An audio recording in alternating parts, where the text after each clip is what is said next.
ছয়টি কারণে পুরুষ ধ্বংসের দিকে যেতে থাকে। 1, যে পুরুষ স্ত্রীর সাথে রাগ ও জেদ করে। 2, যে স্ত্রীর সাথে তর্ক করে। 3, যে পুরুষ স্ত্রীর রূপ নিয়ে সন্তুষ্ট থাকে না। 4, যে পুরুষ স্ত্রীকে ইনকামের খোঁটা দেয়। 5, যে পুরুষ সংসারের দায়িত্ব অবহেলা করে। এবং 6, যে পুরুষ স্ত্রী থাকা সত্ত্বেও অন্য পরনারীতে আসক্ত হয়ে পড়ে। কাজটা করলে যেমন আপনার ক্ষতি হচ্ছে, পাশাপাশি আপনি কিন্তু আমারও ক্ষতি করে দিয়ে যাচ্ছেন।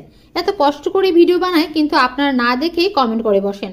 আপনার যদি সময় না থাকে তাহলে বাবা ভিডিওটা প্লে করবেন না, অন্তত অন্যের ক্ষতি করবেন না, এই মন মানসিকতা তৈরি করুন।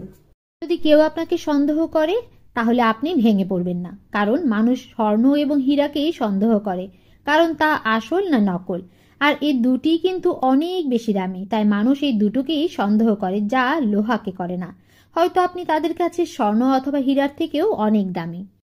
এই 5 ধরনের নারীকে পুরুষ পছন্দই করে না। 1, যে নারী সব সময়ের জন্য অভিযোগ করে। 2, যে নারী অতিরিক্ত সন্দেহ করে। 3, বাচাল টাইপের নারী। 4, একদমই কথা শোনে না এমন নারী। আর 5 হলো অহংকারী নারী। নারীর মন বুঝতে পারলে নিয়ামত, আর না বুঝতে পারলে কেয়ামত। আপনি একটু মুচকি হেসে দেখুনই না, সে আপনাকে তার পুরো দুনিয়াটা দিয়ে দিবে। আর যদি আপনি তার মনে একটু কষ্ট দেন তাহলে দেখবেন আপনার জীবনটা জাহান্নাম বানিয়ে দিবে। জীবনে এই 2 ধরনের মানুষের থেকে সবসময় দূরে থাকবে। নাম্বার 1, ব্যস্ত মানুষ। আর নাম্বার 2 হলো স্বার্থপর মানুষ। কারণ ব্যস্ত মানুষ তার ইচ্ছে মতো তোমার সাথে কথা বলবে এবং তোমাকে ব্যবহার করবে, আর স্বার্থপর মানুষগুলো তার দরকারে তোমার সাথে কথা বলবে, আর দরকার ফুরিয়ে গেলেই তোমাকে ছুরি ফেলে দেবে। আর এটাই হলো বাস্তব। যে মানুষ অন্যকে ঠকাতে জানে না, অন্যকে কষ্ট দিতে জানে না, সেই মানুষটাকেই খুব কৌশলে ভয়ঙ্করভাবে ঠকানো হয়। একটা বাস্তব কথা কি জানেন? আপনি যতদিন মানুষের উপকারে আসবেন, মানুষ ঠিক ততদিনই আপনাকে তার বুক পকেটে রাখবে, আর প্রয়োজন শেষ হয়ে যাওয়া মাত্রই আপনার উপকার টিস্যুর মতো ঘাম দিয়ে মুছে ডাস্টবিনে ফেলে দেবে। বুইন, লাভ ম্যারেজ ভালো নাকি অ্যারেঞ্জ ম্যারেজ ভালো? আরে বুইন, করো তুমি ভাজি, ভর্তা, ঝোল যেভাবেই করে খাও না কেন সেভাবেই তোমার তিতা লাগবে। ঠিক তেমনি বিয়ে তুমি যেভাবেই করো না কেন, যত ভালো মানুষই করো না কেন, তোমার তিতাই লাগবে। তেলাওয়াত করে আল্লাহ স্বামীর রুজি রোজগারের মধ্যে বরকত বাড়িয়ে দেয়।